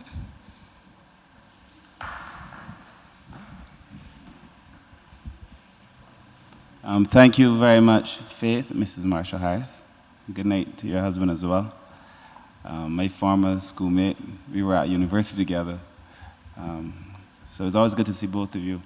I should also say that one of the greatest, I think, pleasures and distinction of my ministerial life has been working with you on the Child Protection Bill, which I think will go down in history perhaps as the greatest piece of social legislation this country has ever seen. The way we took a bill that was 120 years old and modernized it to put protections in place for children. So I want to thank you for your work on that, because without you, we probably would not be here. In relation to the work on roads, I think I take the point that was just made by Gina. I think it's about the system. We have to make sure our children, the system is safe for children, which requires that our system has built-in safety, it has built-in discipline, but also built-in responsibility. And I have learned enough working with you and in the former ministry to make sure that children cannot be the most vulnerable on the road. Cannot be the case. In fact, at one of the previous consultations when we discussed this, I was very clear. In fact, if I could show you the video, you may think I sound exactly like you and that I was a good student. But I said exactly what you said, which was that if we're going to have a dedicated bus service, that we have to have drivers who are particularly trained, not just any driver, and that those drivers must be screened to make sure that our children are safe on the road. I think you also suggested cameras. People know when the children get on, they know when they get off, a system of reporting, because people have to feel comfortable putting their children on a school bus. In fact, today we were on the road. We went to Erie Hill. Somebody raised Erie Hill. We were down Erie Hill. We went all through the east, and I was saying to myself, looking at these roads alone, it's such a scary experience that, when a parent puts a child on a bus, this is a comment I made today, when you put your child on the bus, you're really taking a risk. And you're leaving it up to God in God's hands, so we got to give God the glory. But the roads, some of our roads alone, are so narrow. That's why I take the point that when we're thinking safety for children, we have to think about everything. Some of our roads, built to standards years ago, I hear the engineers, but I cannot accept what they're telling me. I hear the engineers, but I cannot accept what they're telling me. I cannot accept that some of our roads should be 5 meters. In some cases, we go 5. I can't accept that. I can't accept that our secondary roads, that are secondary roads today, that will not be secondary roads tomorrow, should remain the size that they are. I can't. It is as if, we are planning in some cases, but lacking integrating the vision that the country set out for itself. I can't accept that. And so I think we have to go back to the drawing board where it comes to our standards, specifically as it relates to children. I think we have to be very careful about what we expose our children to. And I think that is the fear with ZRs. That when children get on ZRs, they're exposed to dangerous driving in some cases. They're exposed to very lewd behavior in terms of the music and in terms of the behavior from the persons who work the vehicle. And that is why I think the Mass Transit Authority that we're proposing is going to be so important. The Barbados Mass Transit Authority is going to give teeth to the persons who are in charge of managing those vehicles on a day-to-day basis. Currently, the Transport Authority does its best in relation to being able to take buses off, ZRs off the road and some of those buses off the road, but the legislation does not give them enough teeth. I think we have to work with licensing authority better. Maybe some of the responsibility that is at licensing authority should be with the Mass Transit to make sure that we are able to determine who is on the road and who's not on the road. But we have ZRs who make multiple infractions and nothing. So I think we have to so that the idea of safety and responsibility for me runs deep. The solution to ban the school children from the ZR is one, because of the current conduct of the ZRs. I think what we really have to do is to improve the ZR behavior. Because I also think the ZRs offer a very good service to Barbados too. I wouldn't want to penalize them necessarily, but they have to improve, or that is the condition that I'm prepared to live with too. If you're not prepared to improve your conduct, then recognize that we cannot trust our children to you. So the ball is in their court. And I've said this much to the ZRs. The other point that you made about allowing children to do a little bit of walking, I totally agree.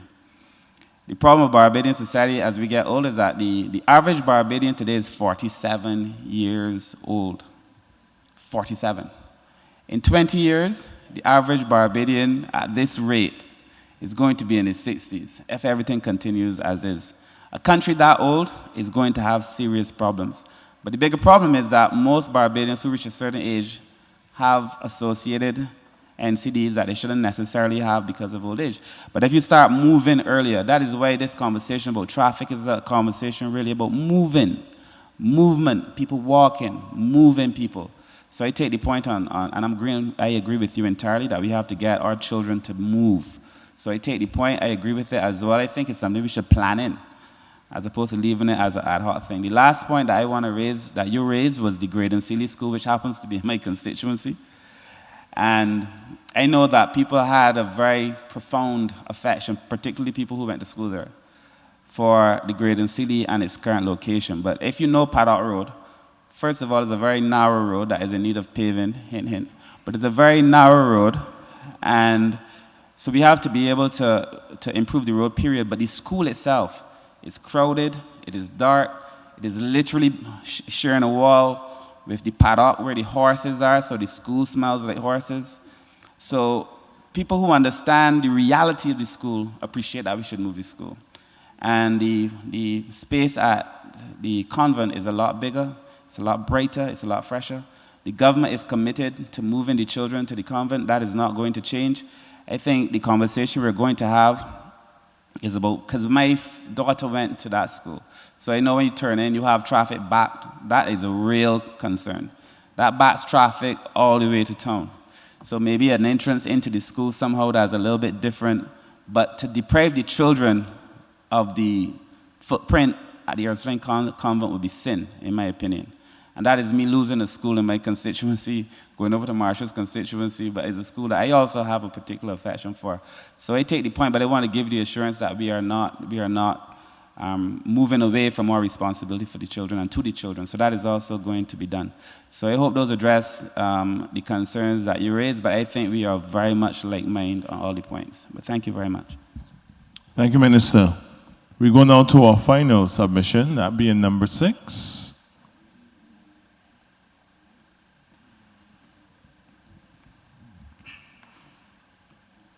Good night, head table and guests. My name is Gregory Farnham. First of all, I've tried to get here.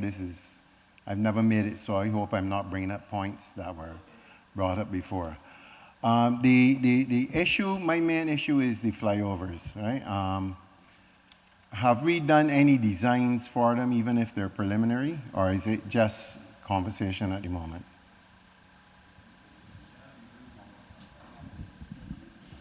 Well, there were always designs, and pretty sure you were aware of that too. But there are always designs for flyovers. But we are working towards making sure that what is in place is fit for purpose right now. That's all. But okay. The original designs, which I did see, were basically single lanes in and out. Right? I have many concerns with that. If you have a major accident at the top of a flyover, the one for Warrens is supposed to be from when you turn on, you can see the existing roundabout by Massey. So you're going to have a ramp from there all the way past the existing Simpson roundabout, going up the hill or going to, towards UE. So with that amount of raised, and it has to be raised to the height of the walkover by CBC.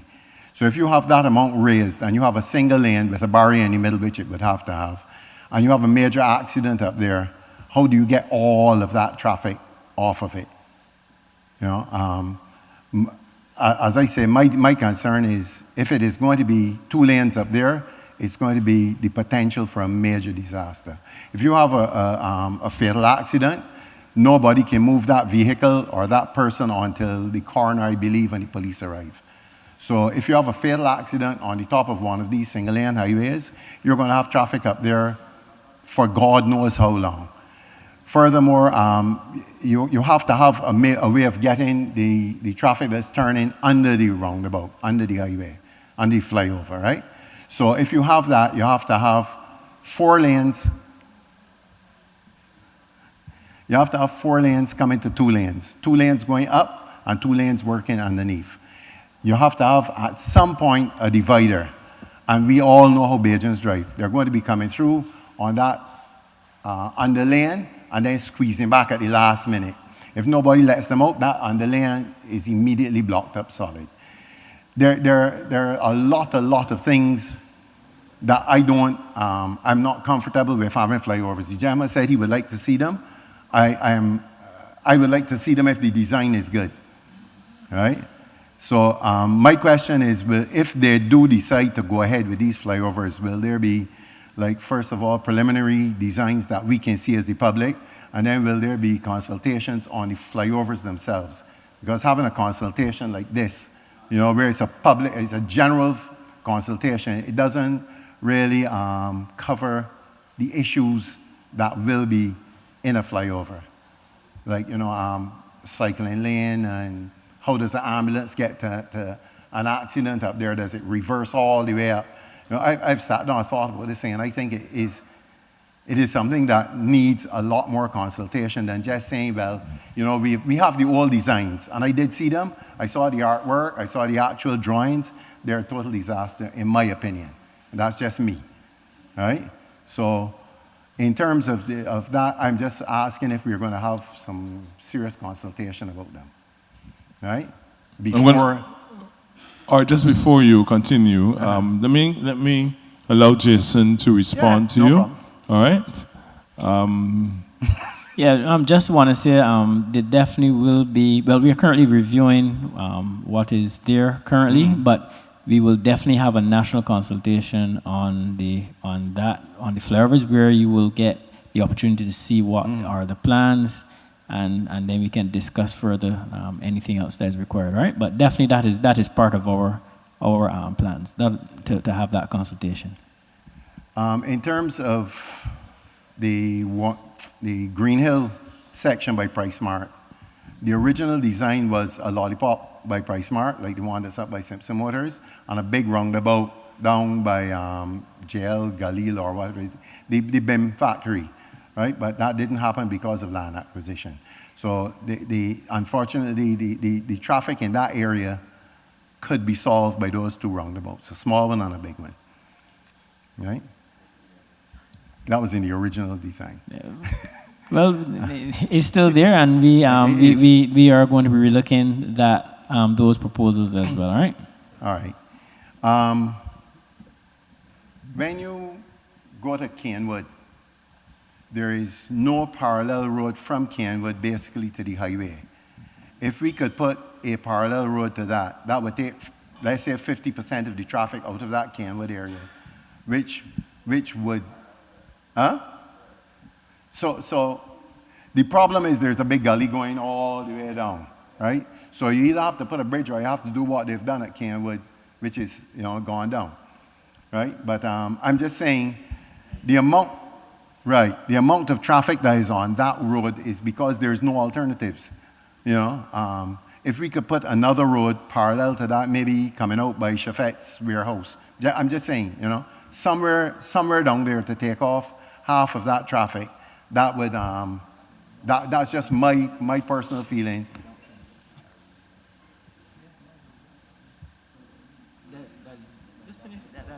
Yeah, go ahead.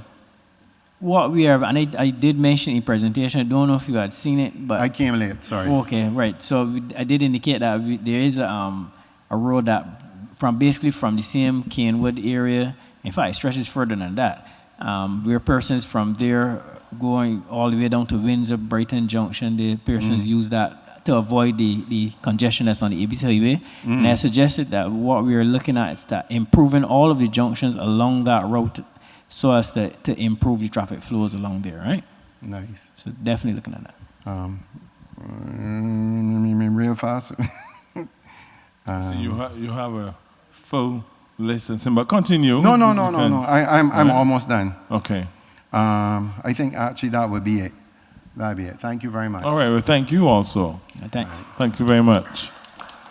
And remember, if you want to offer a written submission based on your comments or you want to expand on them, you're free to do so by emailing information.unit@publicworks.gov.bb or by WhatsApp, which is 266-3780. That brings us to the end of tonight's PS. Oh yes, we're going to hear from PS now because he's monitoring the WhatsApp submission. So PS, you can kindly offer what you are receiving. Yes, during the meeting, there are a few messages that came in by WhatsApp, and one or two persons asked me to read them. So this one here, the person said they're watching the traffic consultation on GIS, and they have a few suggestions to submit as follows. I'll read a few of them. Completely redo back roads and set up street lights. There are many alternative roads, but people avoid them because they are rocky, unsafe, dirt, or have potholes. A lot of businesses are operating in St. Michael. If possible, businesses need to have a reason to move closer to the east of the island, which will really help me because I live in the east, so I won't have to come to Bridgetown. Reduce bus fare and have an app that tracks all buses and vans, and the Transport Board is doing so. The app should also tell you what route and buses you should take to get to your destination. This should be helpful for tourists, new residents, and locals who may not be familiar with the bus system. It will also make the bus system more reliable. Parents should be encouraged, and this follows your suggestion, Mrs. Marshall Harris. Parents should be encouraged to let their children use the school buses. School buses should be in place for primary schools as well. Parents should be able to track the buses. It would also allow parents to rely on the bus and have a sense of security. The parents will be able to travel straight to work or continue to work from home. One other, let me see, 237. Just one sec, Chair. 944. 23781.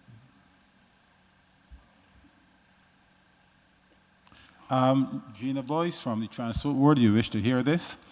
Remove and relocate all major routes to hubs or small bus stations. For instance, at Lower Green, the buses that usually follow the same route, Holders Hill, Shorey Village, Sturgis, etc., can go to a new route from Lower Green to maybe the area of Terrell Court as its final destination. At Terrell Court, persons will depart the bus and choose another bus going close to or to their destination. Each bus leaving from this location should only travel so far so that the bus can always be in a position to make it back to the hub on time. And the person goes on to say, Barbados, it's only in Barbados that people can use a bus like a taxi and get dropped off in front of their homes.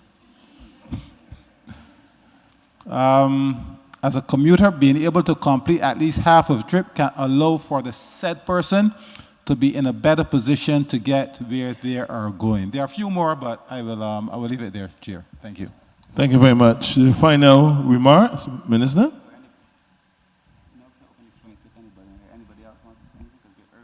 Minister is inquiring if there are any other members of the audience who may have a submission, a comment, a question. Yes? Chair, just before you go, this person just indicated that his submissions never get read, so I will just give me a little indulgence. The person is here suggesting that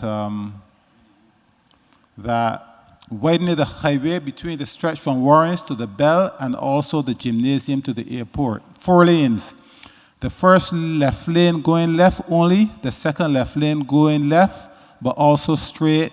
The middle lane, which is a third, going straight only, and fourth lane going right only. With these lanes, you have to know for sure which direction you will be approaching.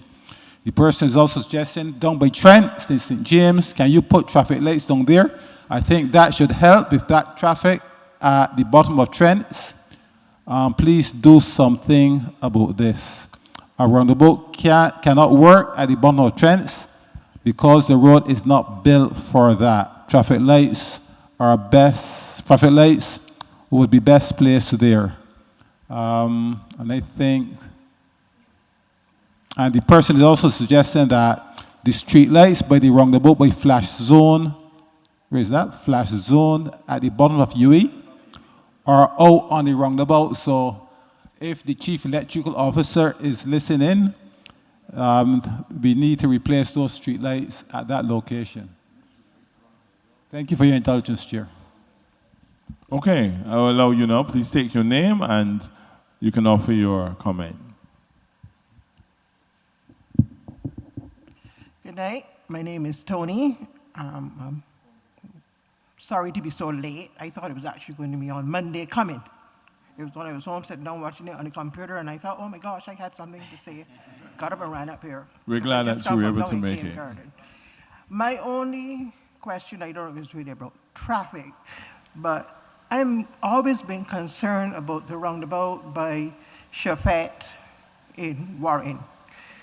That little road that comes out from H&B, if you want to go, if you're coming from Chafet and you want to go into H&B, you have to cut across so many lanes of traffic to get in. And when you're leaving and you want to go to UE or back over to the same Chafet, you have to cut over many lanes of traffic to try to get over. Now there is a little road, not a little road, there's a road next to H&B directly. I've always wondered, why is that road not used as an entrance and an exit? Currently it's only an entrance. But I do not understand why all of these years, the road has never been used as an exit. And you would just go in there, go along to the roundabout, and decide which exit you're taking depending on where you're going. But you're sending traffic from H&B to try to cut across many lanes to get back where they're going. And I really want an answer, because I really don't understand it.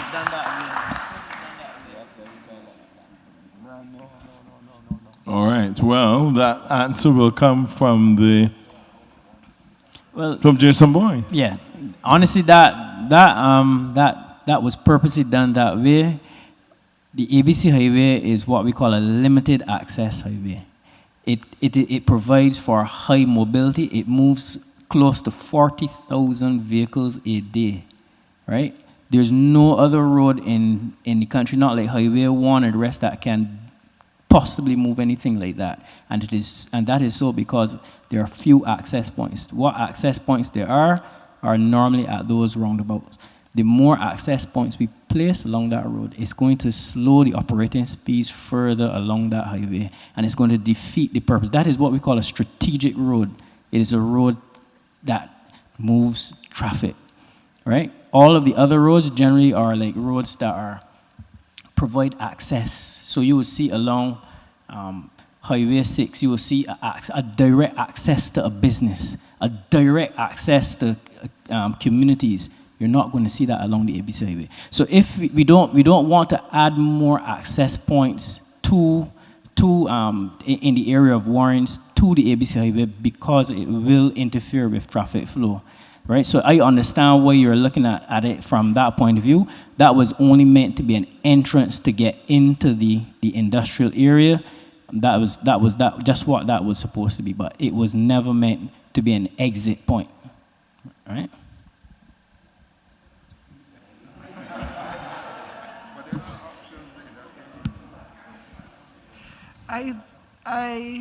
You say it's an entrance, it's only supposed to be used for an entrance, and the exit is the one up by HMB?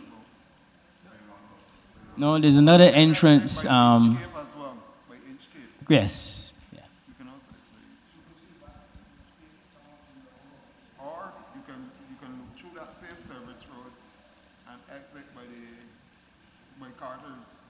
No, You can't go through that way. No, I thought the service road. Right, what I'm saying is if you come from, Sorry, just so you know, we're streaming, so the public is not benefiting from your wonderful conversation, though I am.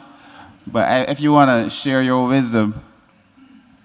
No, don't be sorry. I'm just saying if you want to share, use the mic so that everybody can hear what you're saying.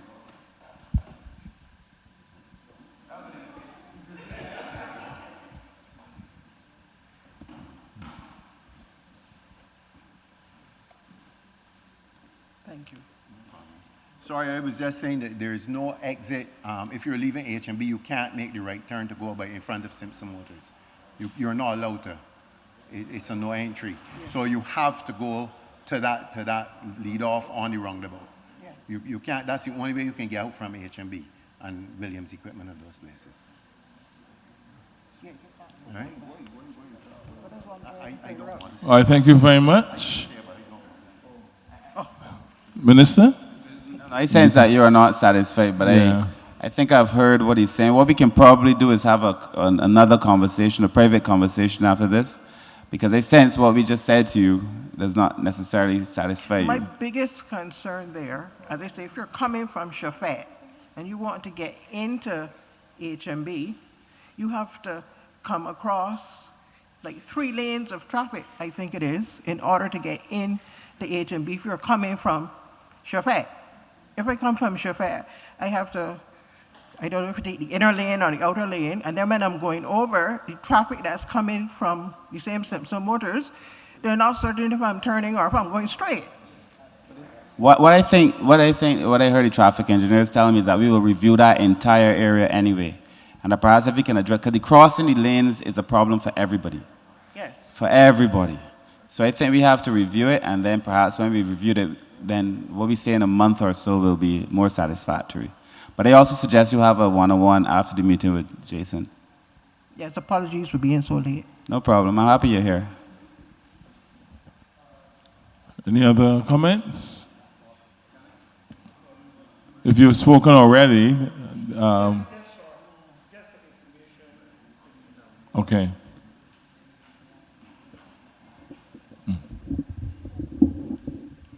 Yes, I think the major problem is that people do not understand directions at roundabouts, right? As a former driving instructor, right? First thing, people do not understand roundabouts because they do not associate it with roads crossing. They see a circle and their head go wild. As a former driving instructor, I used to have two designs inside the vehicle for crossroad and a roundabout, right? I would put people to sit by the roundabout and I would tell them, look, okay, watch where this vehicle goes. Tell me in which direction it goes. And you would put the same people by a crossroad and they could tell you, but when they get to a roundabout, they can't. Right? Because there's a simple procedure for giving directions at roundabouts. Right? As a former teacher, the first exit is left. The second exit is straight. The third exit is right. Right? If you have a roundabout, like the roundabout at Simpson Motors, you would have left, straight, first right, second right, right away around. And the lanes you would use for doing this, you have 3 lanes if you're coming along the highway from Redmond Village. The left lane is for left. The middle lane is for straight. All the other directions are done from the right lane, and you have no confusion. All right. Thank you. Thank you for your crash course. I must tell you this. You tapped my memory, and I was trying to say, am I doing this correctly now? Okay, Minister, would you be so kind to offer the closing remarks? All right, first of all, let me just say thanks to everyone who came out over the last 5 consultations. I want to thank the team from MTW who were here every night after working an entire day. And the last few nights, we've also been on the road during the day. I want to thank the team. In fact, make them feel special. Give them a round of applause. I was saying to the team at MTW very recently, we were on the road today with the persons from the depots and just all the staff, really, that the public isn't aware of the amount of work that they've actually done over the last few years. And perhaps I have to find a way to introduce the men as human beings to the public so that you could understand a bit more of the story of some of these men, how after you've been throwing asphalt a whole day, how you can't go in the shower, you have to go home and wait for your body to cool down, how these men have become, some of them, ill, working the way they've been working for the last few years, you know, how in difficult conditions, sometimes without the allowances that they used to get, they've still been working. So perhaps the public needs to be introduced to these men as human beings, and perhaps they would understand a bit more of the struggles that they face and the effort that they've actually put into the work that they've been doing, because they've done significant work over the last few years for the country. I also want to thank all the persons who provided services, the sound men, the video team, the police officers who've been with us every night, who came out as well. Just everyone, the scribe, who's been taking all of our notes. Thank you, Doc. Who's been taking our notes for the last few nights. And the public, those who came to the consultations, those who came, who sent comments online, the many people who stopped me in the supermarket. My supermarket trip now takes me 2 hours, and I buy very little things. You would be one of the persons we met in the supermarket and had a wonderful half-an-hour conversation. So I want to thank the public who's been really kind to us and to me over the last few weeks as we've started this consultation. I think the information that we've received has been so valuable. The other thing that I've realized is that there are many Barbadians with so much expertise in this area that we haven't properly tapped into.